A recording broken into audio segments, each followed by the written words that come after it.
The asteroid belt of Kepler 442 trembled as the massive form of Razithak the Bone Crusher shifted among the floating rocks. His scales, each the size of a warrior's shield, gleamed like polished obsidian in the pale starlight. 3 solar cycles had passed since any being dared approach his domain, and that was exactly how he preferred it. Razithak was the last of the draconian war caste, a living weapon forged in the cosmic fires of 100 battles. His kind had once served as the ultimate enforcers of the Galactic Coalition, their massive forms and devastating plasma breath capable of reducing entire fleets to molten debris. But those days were gone. The Great Pacification had ended the need for such creatures, and one by one, his brothers had either been decommissioned or had simply faded away into the void. The dragon's amber eyes, each the size of a shuttle viewport, scanned the asteroid field with practiced vigilance. Even in isolation, old habits died hard. His hearing could detect the faintest engine vibration across light minutes of space, and his thermal vision could spot a cloaked vessel hiding behind the coldest rock. No one approached Razithak without his knowledge. The wounds along his left flank ached with a deep, persistent throb that even his advanced healing couldn't fully remedy. Plasma burns from the Battle of Vega Prime, where he'd held off an entire consortium dreadnought fleet to allow civilian evacuation ships to escape. The scars ran deep, cutting through scale and into the biomechanical systems that powered his flight capabilities. Sometimes, in the cold of space, the damaged neural pathways would spark and send jolts of agony through his massive frame. A soft chime echoed through his consciousness as his proximity sensors detected movement. Razithak's head snapped toward the source, neck extending with serpentine grace despite his enormous bulk. There, weaving between the asteroids with surprising skill, came a small transport vessel of human design. The ship bore medical markings, its hull painted in the universal white and red symbols that marked it as a non-combatant vessel. The dragon's lips pulled back in a silent snarl, revealing teeth like crystalline daggers. Humans, of all the species in the galaxy, they were among the most persistent and foolishly brave. Most other races had enough sense to fear the war dragons.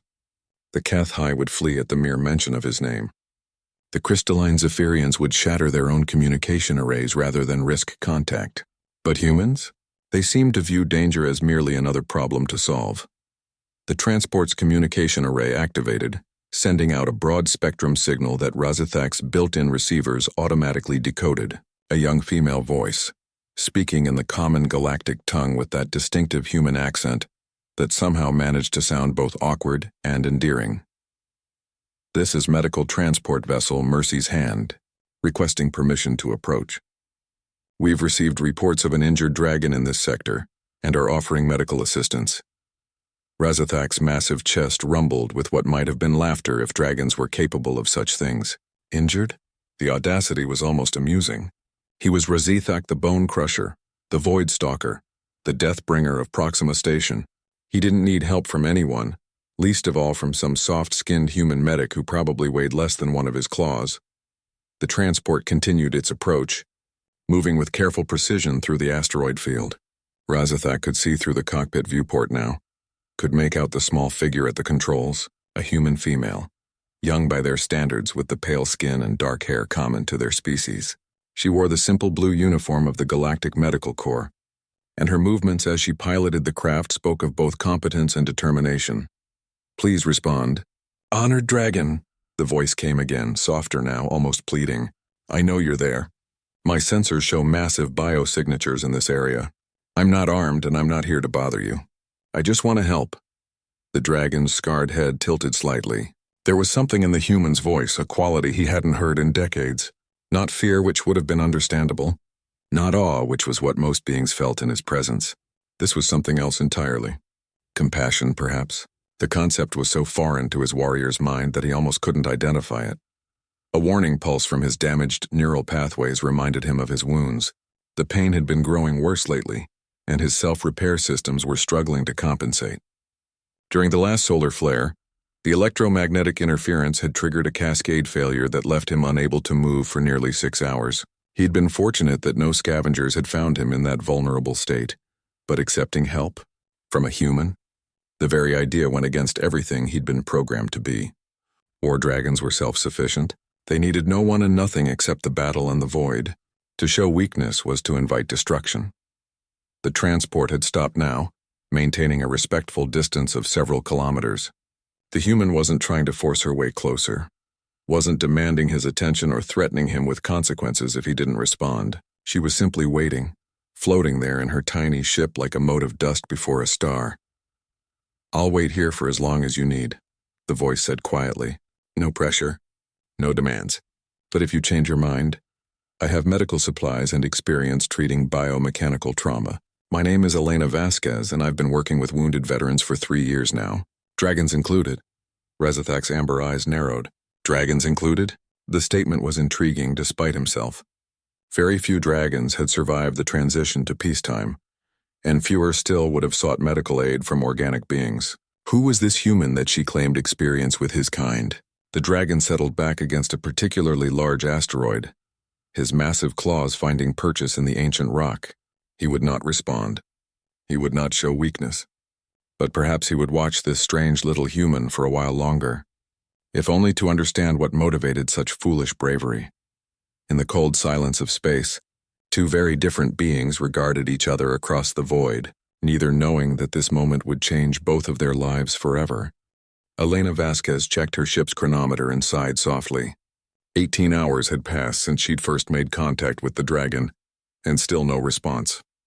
Her small transport drifted in the asteroid field, life support systems humming quietly as they recycled the same air for the 100th time. She should have given up hours ago, should have marked this as another failed contact and returned to the medical station. But something kept her here. Maybe it was the way her sensors showed the dragon's biosignature flickering occasionally, suggesting pain or distress. Maybe it was the stubborn streak that had gotten her through medical school, despite her professor's doubts about a soft-hearted girl treating hardened veterans. Or maybe it was simply that she'd never met a challenge she wouldn't face. Through her viewport, she could see the dragon's massive form coiled around one of the larger asteroids. Even at this distance, Rezethak was an awe-inspiring sight. Her computer estimated his length at nearly 400 meters from snout to tail, with a wingspan that would dwarf most space stations. His scales caught and reflected the distant starlight, creating patterns of shadow and illumination that shifted as he moved. Elena had studied the war dragons extensively during her training. They were marvels of bioengineering, created during the dark years when the galaxy teetered on the edge of complete chaos. Each dragon was essentially a living starship, capable of surviving in the vacuum of space, generating their own gravity fields, and producing devastating energy attacks from specialized organs in their throats and claws. They were also, according to every psychological profile she'd read, deeply traumatized beings carrying the weight of conflicts that most species preferred to forget. A soft chime from her medical scanner drew her attention. The readings were subtle, barely detectable at this range, but they told a concerning story. Elevated stress hormones, irregular neural firing patterns, and what appeared to be significant tissue damage along the dragon's left side. Her professional instincts kicked in, overriding her natural caution. "Rezethak," she said into her communicator, using the name she'd found in the military databases. "I can see you're in pain from here. Those plasma burns on your flank, they're not healing properly, are they?" For the first time since her arrival, the dragon moved. His massive head turned toward her ship, amber eyes fixing on her viewport with an intensity that made her breath catch. Even across the void, she could feel the weight of his attention, the sense of being evaluated by a predator whose very existence was built around identifying and eliminating threats. When his voice finally came through her speakers, it was like listening to a landslide given speech, deep, resonant, and carrying undertones that made her ship's hull vibrate sympathetically. "How do you know that name, human?" Helena's heart leaped. "Contact at last." She forced her voice to remain calm and professional. "Medical records. Every veteran of the Coalition Wars has a file, even the classified ones. I've read about your service record, Rezethak. The Battle of Vega Prime, the Siege of Kepler Station, the last stand at the Horsehead Nebula. You saved millions of lives. I killed millions more." The dragon's voice carried no emotion, just a statement of fact delivered with the weight of absolute certainty. "You did your duty," Elena replied gently, "in a war that none of you chose. But that's not why I'm here. I'm here because you're hurt and I think I can help." A long silence stretched between them. Elena watched as the dragon's massive form shifted slightly, and her sensors picked up another spike of pain response. Whatever was wrong with his injuries, it was getting worse. "I am Razethak the Bone Crusher," the dragon said finally. "I am a weapon of war forged in the furnaces of conflict. I do not require aid from soft creatures who have never known battle." Elena smiled despite herself. "Soft creatures? Is that what you think we are?" She began entering commands into her ship's computer, calling up her own service record. "I spent 2 years on the front lines of the Helix campaign, treating wounded soldiers while artillery rounds exploded around me. I've performed surgery in zero gravity while my ship was under attack. I've held dying warriors in my arms as they took their last breaths regardless of what species they were. I may be human, but I'm not soft." The dragon's eyes seemed to narrow slightly, and Elena could almost feel him reassessing her. Good. Let him think she was just another military medic. It would be easier than explaining the truth about why she'd really come looking for him. "Your service record is impressive for a human," Razethak acknowledged grudgingly. "But I am not some wounded foot soldier you can patch up with synthetic skin and pain suppressors. My injuries are complex. Biomechanical trauma involving damaged neural pathways and compromised self-repair systems," Elena said matter-of-factly. "Probably complicated by electromagnetic interference from solar radiation. The symptoms would include chronic pain, periodic system failures, and gradual degradation of motor functions." This time, the silence that followed was different. Elena could almost hear the dragon thinking, weighing her words against his own experience. When he spoke again, there was a note of something that might have been curiosity in his voice. "You speak as if you have encountered such injuries before." "I have. Not in dragons specifically, but in other biomechanical entities. The principles are similar regardless of scale." Elena paused, then made a decision that went against every regulation in the Medical Corps handbook. "Razethak, I'm going to tell you something that's not in any official record. 3 years ago, I treated a Kethai bioship that had suffered similar trauma. The crew had given up on it, declared it a total loss, but I spent 6 months working on it, learning how biomechanical systems interact, how they can be repaired and even improved. And the result?" Elena's smile was genuine now. "The ship not only recovered, it became stronger than it had ever been. The crew named it Hope's Return, and last I heard, it was serving as a medical transport in the outer colonies." She could see the dragon's massive head tilt slightly, a gesture that seemed almost thoughtful. Her sensors were picking up changes in his biosignature, subtle shifts that suggested he was actually considering her offer. "Why?" he asked suddenly. "Why do you care what happens to an old weapon like me? The war is over. My kind is no longer needed. It would be simpler for everyone if I simply faded away." The pain in his voice, carefully hidden but unmistakably present, made Elena's chest tighten. She'd heard that same tone from so many veterans. The crushing weight of feeling obsolete, unwanted, forgotten by the very people they'd fought to protect. "Because you're not just a weapon," she said quietly. "You're a living being who gave everything for others and got nothing but pain in return. Because even the strongest warriors deserve to heal. And because—" She hesitated, then forged ahead. "Because I've never walked away from someone who needed help. And I'm not about to start now." The asteroid field fell silent except for the distant hum of Elena's life support systems. She watched the dragon's massive form, waiting for his response, knowing that the next few moments would determine whether her long journey had been worth it.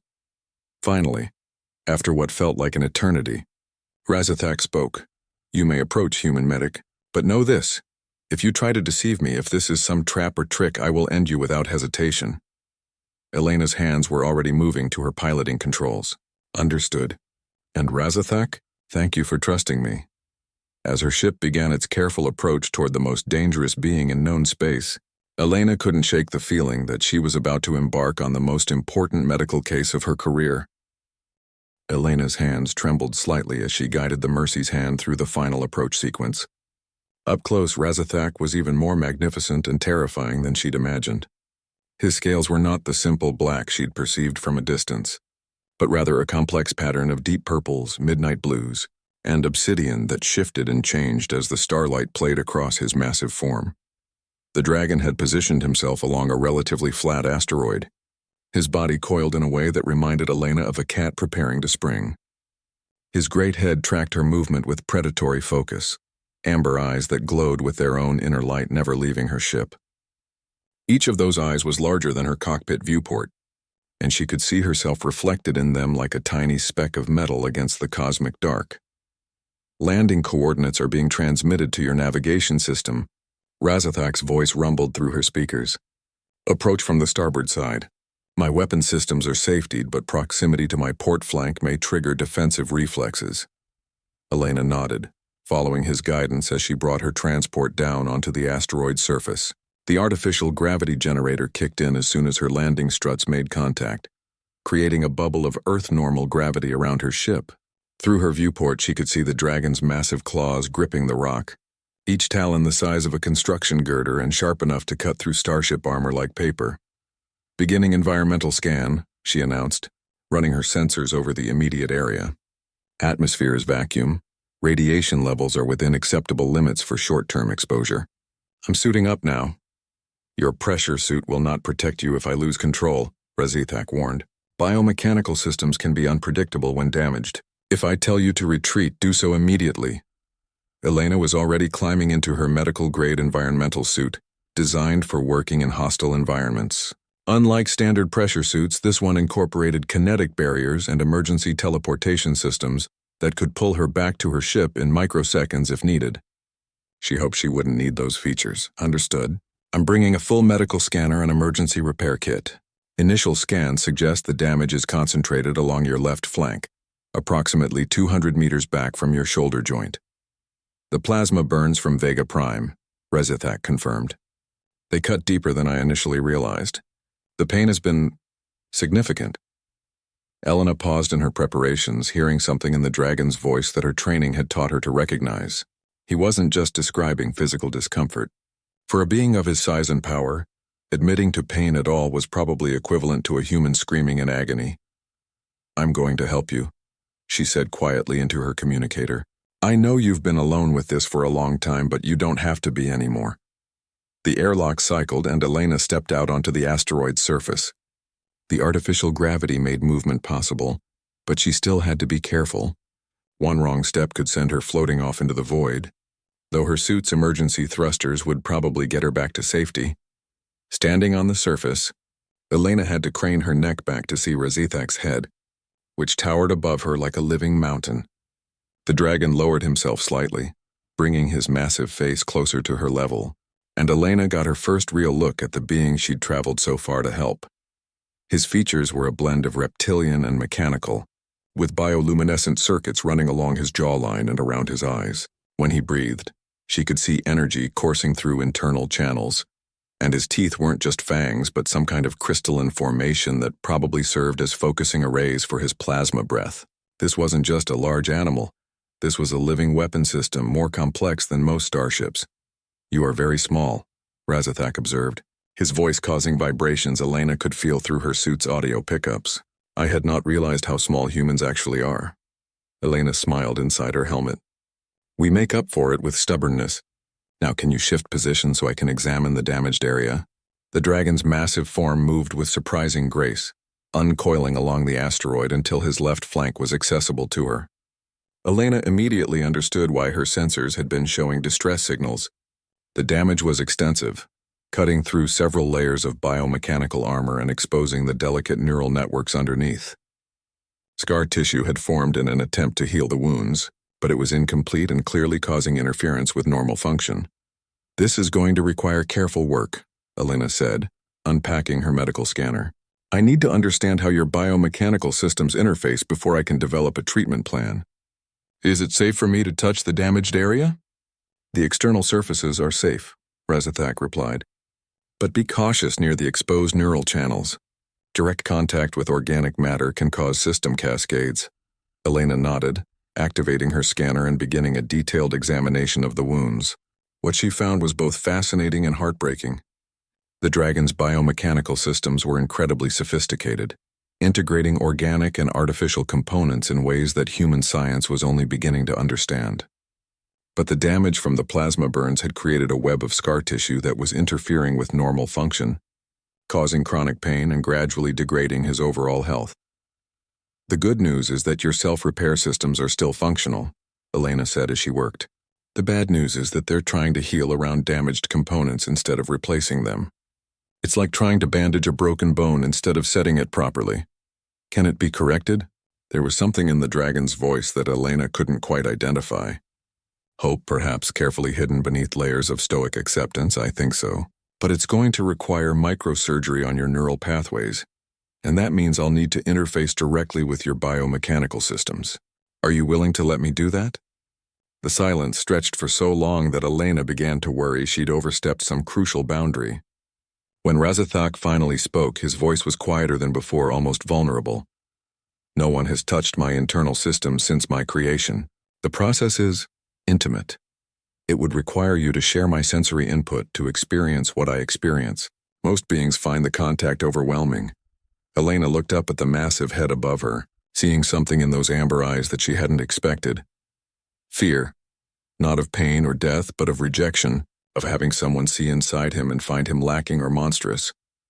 I'm not most beings, she said gently, and I've treated enough veterans to know that healing sometimes requires trust.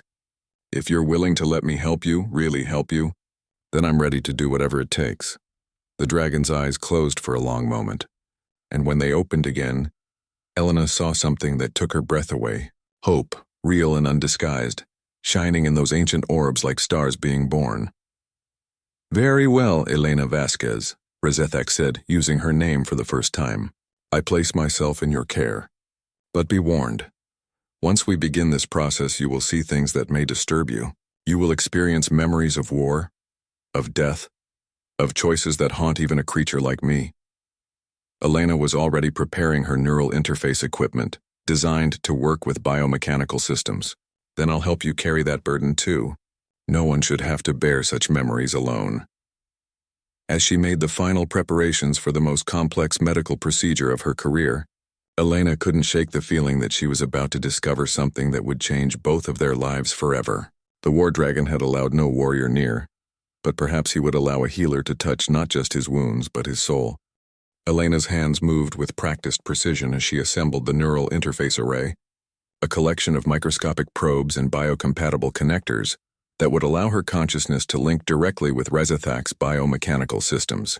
The equipment was cutting edge, designed for the most complex medical procedures, but she'd never used it on anything approaching the dragon's scale and sophistication. The initial connection will feel unusual, she explained as she worked, her voice calm despite the magnitude of what she was attempting. You'll sense my presence in your neural network, and I'll experience your sensory input. It might be disorienting at first. Razethak's massive head lowered closer to her position, amber eyes watching her preparations with an intensity that made the air itself seem to vibrate. And if something goes wrong? If my systems reject the interface, or if you become lost in my neural pathways? Elena paused, considering the question seriously. The risks were real and significant. Dragon's neural networks were vastly more complex than anything she'd worked with before, containing not just biological processes, but also the accumulated memories and experiences of centuries of existence. Getting lost in such a system could result in permanent psychological damage or even death. That's why we start slowly, she said, attaching the final probe to her interface headset. Small connections first, building trust between our systems before attempting any major repairs. If either of us feels uncomfortable, we disconnect immediately. The dragon's breathing created subtle vibrations in the asteroid beneath Elena's feet, a rhythm like distant thunder that somehow felt comforting rather than threatening. I have not shared consciousness with another being since my creation. The process is intimate beyond your understanding. Elena looked up at him, seeing vulnerability in those ancient eyes that he was trying hard to hide. I understand more than you might think. I've interfaced with biomechanical systems before, and I know that it creates a connection that goes beyond the purely medical. But that's part of healing sometimes, trusting someone enough to let them see you as you really are. She activated the first probe, a tiny filament of biocompatible material that would create the initial bridge between their nervous systems. Beginning neural interface in 3, 2, 1. The world exploded into sensation. Elena gasped as Razathak's awareness flooded through her consciousness like a tidal wave of cosmic fire. For a terrifying moment, she was no longer Elena Vasquez, human medic, but something vast and ancient and filled with the memories of 1,000 battles. She could feel the dragon's massive body as if it were her own. could sense the ebb and flow of energy through biomechanical channels, could taste the metallic tang of space on sensors more sensitive than any human instrument. Then gradually, her training kicked in. She found her center, her sense of self, and began to navigate the overwhelming flood of input with careful, deliberate movements of her consciousness. Like learning to swim in an ocean of liquid starlight. "I'm here," she whispered, her voice carrying across both their communication systems and the neural link itself. "I'm with you." She felt Razathak's surprise ripple through the connection, followed by something that might have been relief. His consciousness was enormous, ancient beyond human comprehension, but she could sense the core of him, the being behind all the weapon systems and battle programming. He was tired, so very tired and in pain that went far deeper than just the physical wounds. "You see me as I am." His mental voice was different from his spoken words, carrying harmonics of emotion that his external communications couldn't convey. A creature of war and death built for destruction. "I see someone who's carried an impossible burden for far too long," Elena replied through the link, her consciousness moving carefully through his neural pathways. "And I see wounds that go much deeper than plasma burns." She began her examination of the damaged areas, her awareness following the neural channels that controlled his biomechanical systems. What she found was worse than she'd expected. The plasma burns had indeed cut deep, but the real damage was systemic. Years of accumulated trauma that had caused his neural pathways to become rigid, defensive, cutting him off from the very healing systems that should have repaired the physical damage. "Your body wants to heal," Elena explained as she worked, mapping the extent of the problems. "But your mind won't let it. Every time your repair systems try to work on the burns, your defensive protocols interpret it as an attack and shut down the process." Through the neural link, she could feel Razathak's confusion. "I do not understand. My systems are functioning within normal parameters." "Not your conscious systems," Elena said gently. "The deeper ones, the ones that were programmed to keep you alive in combat. They're stuck in a defensive mode, treating every attempt at healing as a potential threat. It's like psychological trauma, but expressed through biomechanical systems." She felt his mental recoil at the implications. "You're saying that I am damaged beyond the physical wounds?"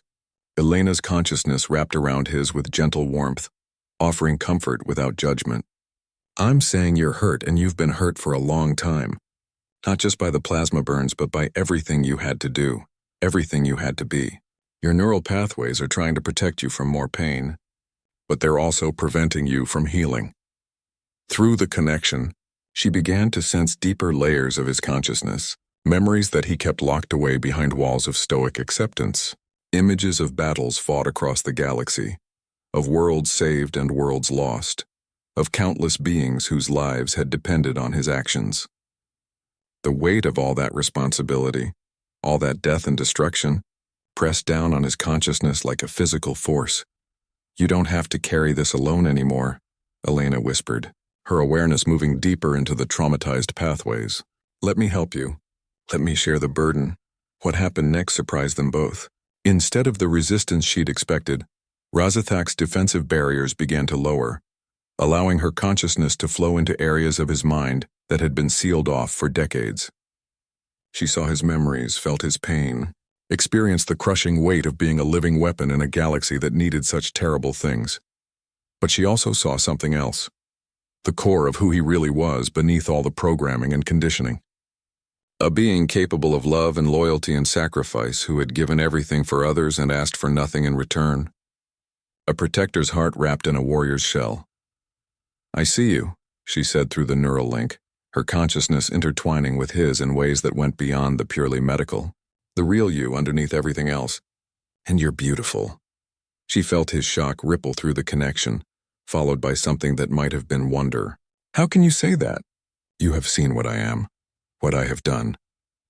"I've seen what you've sacrificed," Elena corrected gently. "And I've seen how much it's cost you. But that doesn't make you a monster, Razathak. It makes you a hero who's been carrying wounds that no one ever bothered to heal." Working carefully through the neural link, Elena began the delicate process of convincing his biomechanical systems to stand down their defensive protocols. It wasn't a matter of force or technical skill. It required trust, compassion, and a willingness to share his pain until his consciousness no longer felt the need to guard against it. As the defensive barriers slowly dissolved, she could feel his repair systems coming online for the first time in years, beginning the process of healing not just the physical wounds but the deeper trauma that had been preventing his recovery. "How do you feel?" Elena asked as the initial phase of treatment began to take effect. Through the neural link, she felt Rezethek's amazement as systems that had been dormant for decades began to function again. "Different," he said, wonder coloring his mental voice. "I had forgotten what it felt like to be whole." Elena smiled inside the connection, her consciousness still intertwined with his. "This is just the beginning. True healing takes time, but you don't have to do it alone anymore." As they worked together through the neural link, human healer and dragon warrior began to discover that sometimes the most powerful medicine isn't found in any medical kit. It's found in the simple act of one being caring enough to truly see another. 3 days had passed since Elena first established the neural link with Rezethek, and the transformation was remarkable. Where once there had been twisted scar tissue and malfunctioning biomechanical systems, healthy neural pathways now pulsed with renewed life. The dragon's repair protocols, freed from their defensive constraints, were working with unprecedented efficiency to heal wounds that had festered for years. Elena sat cross-legged on the asteroid's surface beside Rezethek's massive flank, no longer needing her environmental suit now that the dragon had extended his own atmospheric field to include her position. The trust required for such an act wasn't lost on either of them. He was literally sharing his life support with her, making her survival dependent on his continued presence and goodwill. "The pain is almost gone," Rezethek said, his voice carrying notes of wonder that would have been impossible just days before. "I had forgotten what it felt like to exist without that constant ache." Elena smiled, her hand resting gently on one of his smaller scales. Through their ongoing neural connection, she could feel his amazement at the simple pleasure of pain-free movement. Physical healing is often the easiest part. The neural integration therapy is what's really making the difference. They had spent hours working together through the link, Elena's consciousness helping to guide his traumatized neural pathways back to healthy function. It was delicate work, requiring not just medical knowledge but emotional intelligence and empathy. She had to understand not just how his biomechanical systems functioned, but why they had shut down in the first place. "You mentioned that you've treated other dragons," Rezethek said, shifting position to bring his great head closer to where she sat. "But I've searched the medical databases and there are no records of other members of my caste seeking treatment." Elena's smile faded slightly. "That's because I lied to you. Sort of." The dragon's amber eyes fixed on her with sudden intensity, and Elena felt a ripple of tension through their neural link. Not anger exactly, but a deep need to understand. After everything they'd shared, any deception between them felt like a violation of the trust they'd built. "I did treat a HFY bioship," Elena explained quickly, "and I have worked with biomechanical trauma before. But you're the first dragon I've ever encountered, let alone treated. I came looking for you specifically because of what I learned about dragon physiology during my research." "Then why?" Rezethek's voice carried confusion and hurt that he couldn't entirely hide. "Why did you seek me out? Why risk coming to this isolated place to help someone you'd never met?" Elena was quiet for a long moment, gathering her thoughts. Through their neural connection, she could feel his growing anxiety, his fear that her motives might be less pure than she'd claimed. After a lifetime of being used as a weapon, the possibility that she might be manipulating him for some hidden purpose was genuinely terrifying. "Because I've seen what happens to warriors after the fighting stops," she said finally. "I've worked with soldiers from dozens of species and they all carry the same wounds. The physical damage is often the least of it. It's the psychological trauma, the sense of being discarded once their usefulness ends, that really destroys them." She looked up at his massive head, meeting those ancient eyes directly. "Dragons were created to be the ultimate weapons, but you're also sentient beings with thoughts and feelings and the capacity to suffer. When the wars ended, everyone just assumed you'd, fade away quietly? Disappear into the void so no one would have to think about what they'd done to you?" Through the neural link, Elena felt Rezethek's shock at her words. The idea that someone might actually understand the existential loneliness that had plagued him for decades was almost overwhelming. "That is exactly what was expected," he said quietly. The war dragons served their purpose. With the great pacification complete, we were no longer needed. It was assumed we would simply adapt to peaceful lives or cease to exist. But you're not just weapons that can be switched off, Elena said, her voice growing heated with anger at the injustice of it. You're living beings who deserve care and compassion, and the chance to heal from what you've been through. That's why I came looking for you, Razithak, because someone needed to. She felt his consciousness reach out through their link, brushing against hers with tentative wonder. You came here for me? Not to study me or use me, but simply to offer aid? I came here because you were alone and hurt, and that's not acceptable to me. Elena's hand moved to touch another of his scales, feeling the warmth and life flowing beneath the biomechanical armor.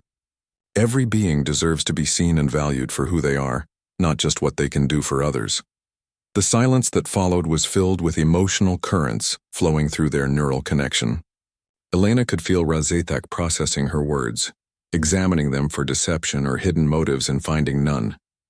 What he found instead was something he'd never expected to encounter: genuine caring from someone who asked for nothing in return. I do not understand humans, he said finally. But there was affection in his voice rather than criticism. Your species confuses me. You are small and fragile, with lifespans shorter than some of my individual battles, yet you display compassion that spans the galaxy. Elena laughed, the sound carrying through both the asteroid's atmosphere and their neural link. We're not all compassionate, but I guess maybe that's why the few of us who have to work extra hard at it. Through their connection, she could feel changes happening in Razithak's consciousness that went far beyond the physical healing. Neural pathways that had been locked in defensive patterns for decades were beginning to relax, allowing emotions and thoughts that he'd suppressed for so long to surface. It was like watching someone wake up from a long, cold sleep. Elena, he said, her name carrying new warmth in his massive voice. What happens now? When my healing is complete, when you have finished your work here. What then? It was a question she'd been dreading because the truth was that she didn't know. Her medical leave was temporary, and eventually she'd have to return to her duties with the Galactic Medical Corps. But the thought of leaving Razithak alone again, of him returning to the isolation that had defined his existence for so long, was painful to contemplate. I don't know, she admitted, but we don't have to figure that out today. Right now, let's focus on finishing your healing. The neural pathways are responding beautifully, but there's still work to do on the deeper trauma patterns. As if sensing her reluctance to think about their eventual separation, Razithak gently shifted the subject. Tell me about your world, Elena. About Earth and the humans who live there. Through our link, I catch glimpses of your memories, but I would like to hear you speak of it. Elena settled back against his warm scales, feeling the steady rhythm of his breathing beneath her. It's beautiful, she said, closing her eyes and letting her memories flow through their connection. Blue oceans and green forests, mountains that reach toward the sky, cities where millions of people live and work and dream together. Through the neural link, she shared images of Earth with him: sunrise over the Pacific Ocean, snow-capped peaks in the Rockies, the bustling streets of New Tokyo, the ancient forests of the Amazon Preserve.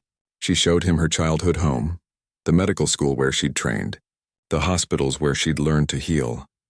Your people build such beauty, Razithak observed, experiencing her memories with wonder, not just the physical structures but the bonds between individuals, the capacity for love and friendship and sacrifice for others. Those bonds are what make us strong, Elena said softly. Humans aren't the most powerful species in the galaxy, or the smartest or the most advanced, but we're good at connecting with each other, at building relationships that make us stronger than we could ever be alone. Through their neural link, she felt him absorbing this concept, comparing it to his own existence of isolation and self-reliance. I think, he said slowly, that I am beginning to understand why your species has been so successful despite your apparent limitations.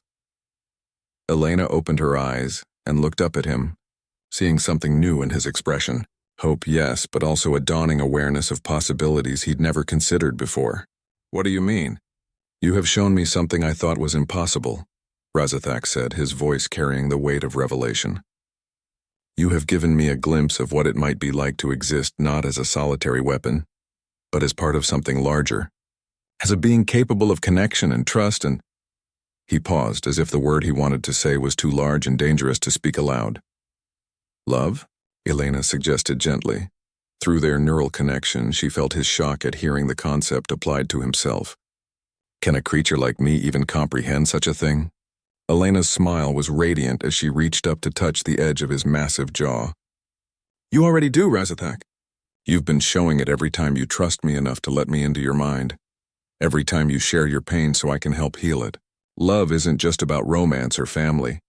It's about caring enough to be vulnerable with another being. As the implications of her words settled into his consciousness through their neural link, Elena could feel something fundamental shifting in the dragon's sense of himself. He was beginning to understand that he was more than just a weapon, more than just a relic of a violent past. He was a being capable of connection, of growth, of becoming something new. And for the first time in centuries, Razithak began to believe that his existence might have meaning beyond war. Elena was deep in a meditation session with Razithak. Their consciousnesses intertwined as they worked on the final stages of his neural pathway restoration. When the dragon's proximity alarm suddenly flared to life, his massive head snapped up, amber eyes scanning the asteroid field with predatory intensity, and Elena felt a surge of adrenaline through their neural link that nearly knocked her out of the meditative state. Ships approaching. Razithak's voice carried undertones of barely controlled aggression. Multiple contacts, military configuration. They're attempting to jam my sensors. Elena quickly disconnected from the neural link and activated her suit's scanner array. What she saw made her blood run cold. 6 vessels in tight formation, bearing the distinctive markings of the Terran Defense Coalition, were moving through the asteroid field with obvious hostile intent. These weren't medical ships or diplomatic vessels. They were combat craft, armed and dangerous. This is Admiral Sarah Chen of the TDC vessel Righteous Fury. A crisp military voice cut through the communication channels. We are here to investigate reports of an illegal medical intervention involving a Class Alpha bioweapon. Dr. Vasquez, you will surrender yourself immediately for debriefing. Elena's heart sank as she recognized the voice. Admiral Chen had been one of her instructors at the Military Medical Academy. A brilliant tactician who'd always believed that protocol was more important than compassion. If Chen was here personally, it meant the situation had escalated far beyond a simple medical review. They're treating you like a weapon, Elena said to Razithak, anger flaring in her voice. Not a patient, not a person. A weapon that someone has been tampering with illegally. Through their neural connection, Elena could feel Razithak's response, not fear, but a cold, terrible calm that spoke of decades of military conditioning.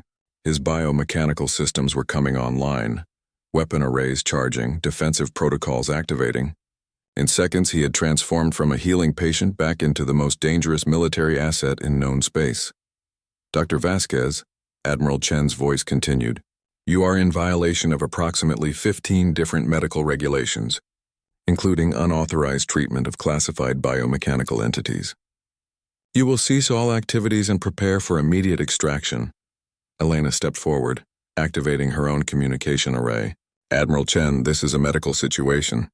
Razithak is a patient under my care, and I'm operating under emergency medical protocols that supersede military regulations.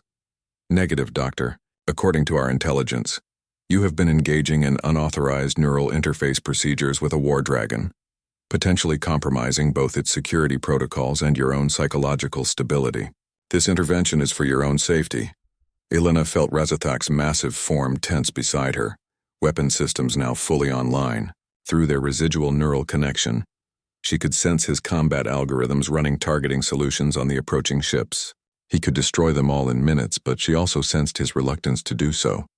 Not out of any tactical consideration, but because he knew it would hurt her to see violence done in her name. Elena, Razithak's voice was carefully controlled. I suggest you return to your ship. When they attack, I do not wish you to be caught in the crossfire. When they attack, Elena whirled to face him. You're not seriously considering fighting them? I am considering protecting myself and the being who has shown me kindness, Razithak replied, his massive head lowering to her level. These ships carry enough firepower to damage even me, and their intentions are clearly hostile. Elena's mind raced through possible solutions. She could surrender, allow herself to be taken into custody and hope that the military tribunal would understand her motives, but that would leave Razithak alone again, possibly facing punishment for allowing her to treat him. Alternatively, she could try to convince Admiral Chen that what they were doing here was legitimate medical practice, but the Admiral's tone suggested she'd already made up her mind. Then a third option occurred to her, one so audacious it made her breath catch. "Admiral Chen," Elena said into her communicator, "I formally request a medical consultation under Galactic Medical Corps Protocol 77 Alpha." The silence that followed stretched for several heartbeats before Chen's voice returned, noticeably less certain than before. "Doctor, that protocol is for extraordinary medical circumstances involving sentient beings. You're dealing with a classified military asset. I'm dealing with a sentient being who was suffering from severe biomechanical trauma and who has responded remarkably well to treatment," Elena replied firmly. "Razithak, would you be willing to speak with Admiral Chen directly?" The dragon's amber eyes regarded the approaching ships with an expression that might have been amusement. "I have not spoken to a human military officer in 37 years. This should be interesting." Elena opened a channel and nodded to Razithak. When the dragon spoke, his voice carried across the void with the authority of someone who had once commanded the respect of entire fleets. "Admiral Chen, this is Razithak, designation War Dragon 77 Gamma. Last active service battle of Vega Prime. I formally request recognition of my status as a sentient being under Galactic Medical Corps guidelines." The communication channel crackled with static as several seconds passed. When Admiral Chen's voice returned, it carried a note of uncertainty that hadn't been there before. "Razithak, your service record indicates that you were declared MIA after the Vega Prime engagement. We assumed you had been destroyed. I was not destroyed, Admiral. I was abandoned, left to cope with extensive injuries and psychological trauma, with no medical support or follow-up care. Dr. Vasquez has provided that care, and I am now in better health than I have been in decades." Elena could almost hear the wheels turning in Admiral Chen's mind.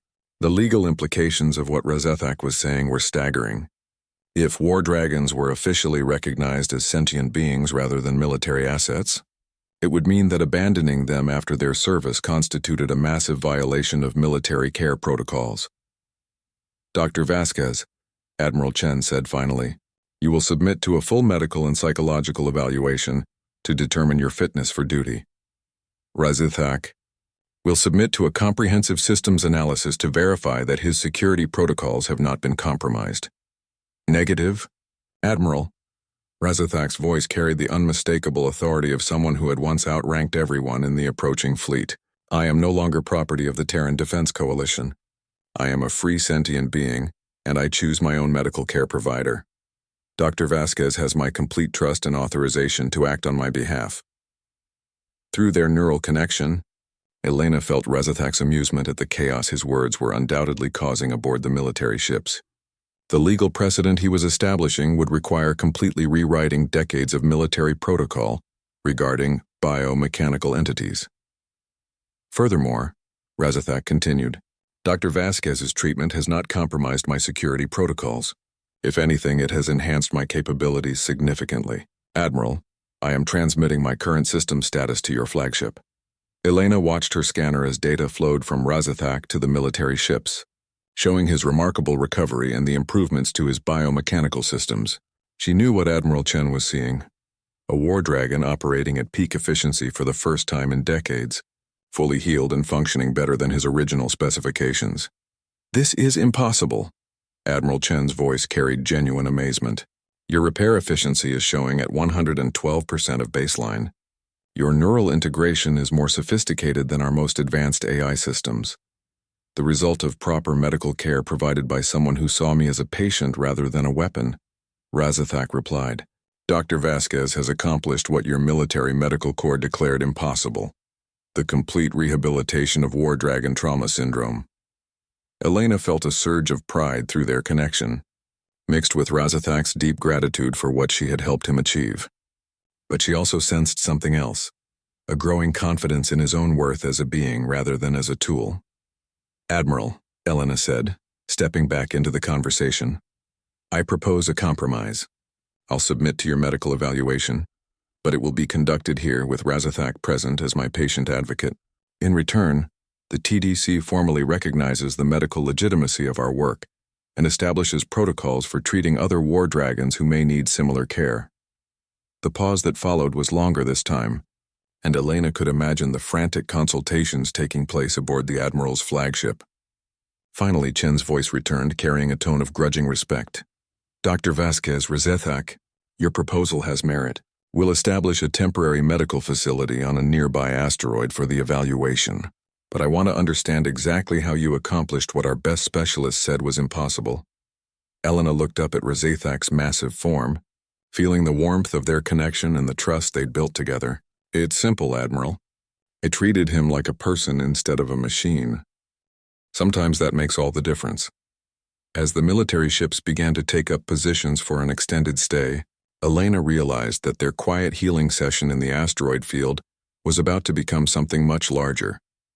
Possibly the beginning of a new chapter in how the galaxy treated its veterans, both human and otherwise.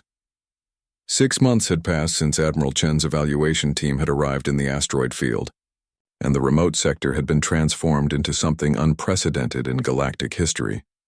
A rehabilitation facility specifically designed for war dragons and other biomechanical veterans. Elena stood on the observation deck of the newly constructed medical station, watching as Razathak guided another dragon through the delicate process of neural pathway restoration. The second dragon was smaller than Razathak. Her scales a deep emerald shot through with silver circuits that pulsed with bioluminescent light. Kirina had been found drifting in deep space, her systems failing after decades of untreated trauma from the siege of Kepler Station. Like Razathak before her, she had initially refused all contact with organic beings, trusting only in her own failing self-repair systems. But Razathak had changed that. His transformation from isolated weapon to compassionate healer had given him a unique ability to reach other dragons who had given up hope. Elena watched through the medical station's powerful telescopes as he carefully demonstrated the neural interface process, his massive form moving with gentle patience as he helped Kirina understand that healing was possible. The integration is proceeding smoothly, Dr. Marcus Webb reported from the monitoring station. The young physician had volunteered for the Dragon rehabilitation program after Elena's techniques had been approved by the Galactic Medical Corps. Kirina's defensive protocols are responding to Razathak's guidance much more readily than they would to direct human intervention. Elena nodded, watching the two dragons work together in the void. The sight still filled her with wonder, beings who had been created as solitary weapons learning to trust and support each other. It was something the original designers had never intended, but perhaps it was what they had needed all along. Dr. Vasquez, you have an incoming transmission from the council chambers, her assistant announced. Priority Alpha clearance. Elena's expression grew serious as she accepted the communication. The Galactic Council had been debating the implications of the War Dragon rehabilitation program for months, with some members arguing that awakening the dragon's full potential was too dangerous for galactic peace. Dr. Vasquez, the familiar voice of Counselor Tavara, filled the communication booth. The council has reached a decision regarding your rehabilitation facility. The vote was unanimous. Elena held her breath, preparing for the worst. If the council shut down the program now, what would happen to Razathak and the other dragons who had begun to hope again? The Galactic Council formally recognizes the War Dragon Rehabilitation Facility as an essential medical institution, Tavara continued, and authorizes the expansion of your program to include all biomechanical veterans of the Coalition Wars. Furthermore, we are establishing a new category of citizenship for rehabilitated war dragons, with full rights and protections under galactic law. Elena's knees nearly buckled with relief. Counselor, does this mean? It means, Dr. Vasquez, that your work has not only healed individual dragons, but has fundamentally changed how we understand the relationship between creator and created, between weapon and being. The war dragons are no longer property of any military organization. They are citizens with the right to choose their own paths. Through the medical station's windows, Elena could see Razathak's massive head turn toward the facility, as if he had somehow sensed the importance of the communication. Their neural link had become permanent over the months of working together, creating a bond that transcended normal human-dragon relationships. "There is one more matter," Counselor Tavara added. "The Council has authorized the creation of a new organization, the Interspecies Veterans Assistance Corps. They have unanimously voted to offer you the position of director, with Razithak as your deputy." Elena stared at the communication display, hardly believing what she was hearing. "A dragon's as a deputy director? Is that even possible?" "Razithak's rehabilitation has demonstrated cognitive and emotional capabilities that exceed many organic species," Tavara replied. "His insights into biomechanical psychology and his ability to reach traumatized veterans make him uniquely qualified for the position. The question is whether both of you are willing to accept." Elena looked out at the void where Razithak was continuing his work with Kyrina, knowing that the dragon was somehow aware of this conversation through their neural link. She felt his curiosity and hope flowing through their connection, mixed with a deep desire to help others find the healing he had discovered. "Counselor," Elena said finally, "I accept the position pending Razithak's agreement. But I have one condition. Any veteran who comes to us for help will be treated with the same dignity and respect we've shown the dragons, regardless of their species or the nature of their service." "Agreed. Dr. Vasquez, the Corps will have authority to establish treatment facilities throughout the galaxy, with full autonomy to develop new therapeutic techniques. You'll have resources and support that most medical organizations can only dream of." As the communication ended, Elena felt a familiar presence touch her mind through their neural link. Razithak's consciousness was warm and amused, carrying undertones of affection that had grown deeper over their months of partnership. "So, Director Vasquez," his mental voice carried gentle humor, "it seems our quiet medical practice has become something rather larger than we anticipated." Elena smiled, her consciousness reaching out to touch his through their permanent connection. "Deputy Director Razithak, I think you mean our medical practice. We're partners now, officially." She could feel his wonder at the concept. After centuries of being treated as a weapon, he was now being offered a position of authority and responsibility based on his own merits and abilities. The transformation from isolated war machine to respected healer was complete. "What do you think?" Elena asked through their link. "Are you ready to help other veterans find their way back from the darkness?" Razithak's response came not in words but in images and emotions flowing through their connection. His memories of the hopelessness he'd felt before she arrived, contrasted with the purpose and joy he'd discovered in helping Kyrina begin her own healing journey. He showed her his vision of a galaxy where no veteran would be abandoned to suffer alone, where the beings who had sacrificed everything for others would finally receive the care and respect they deserved. "I am ready," he said finally, his mental voice carrying absolute certainty. "We will build something beautiful together, Elena. A place where broken warriors can learn to be whole again." Through the medical station's windows, Elena watched as Kyrina's neural pathways finally stabilized under Razithak's gentle guidance. The Emerald Dragon's bioluminescent circuits pulsed with renewed life, and for the first time in decades her movements were free of pain. The sight filled Elena with a deep sense of satisfaction, not just for Kyrina's recovery, but for what it represented. "Dr. Vasquez," Dr. Webb called from across the observation deck. "We're receiving applications from veterans across 12 different star systems. Word is spreading about what we've accomplished here." Elena nodded, already beginning to plan the expansion of their facility. They would need more ships, more equipment, more staff trained in the delicate art of healing trauma that went beyond the purely physical. But most importantly, they would need more dragons like Razithak, beings who understood what it meant to carry wounds that no one else could see. "Let them come," Elena said, her hand touching the neural interface that maintained her permanent connection with Razithak. "We'll be ready for them." As the artificial sun of the medical station set beyond the asteroid field, Elena felt a deep contentment settle over her consciousness. She had set out to heal one lonely dragon's wounds, but in the process, she had discovered something far more valuable, proof that connection and compassion could triumph over any darkness, that even the most damaged beings could find their way back to hope. And in the vast network of space, other veterans were learning that they no longer had to suffer alone. The war dragon who had allowed no warrior near had become a beacon of healing for countless others. guided by the gentle human who had seen past his armor to the being within. Their work was just beginning, but Elena knew with absolute certainty that together, they would change the galaxy for the better, one healing touch at a time. The war was over, but the real battle, the fight to help broken warriors become whole again, had only just begun. And this time they would not be fighting alone.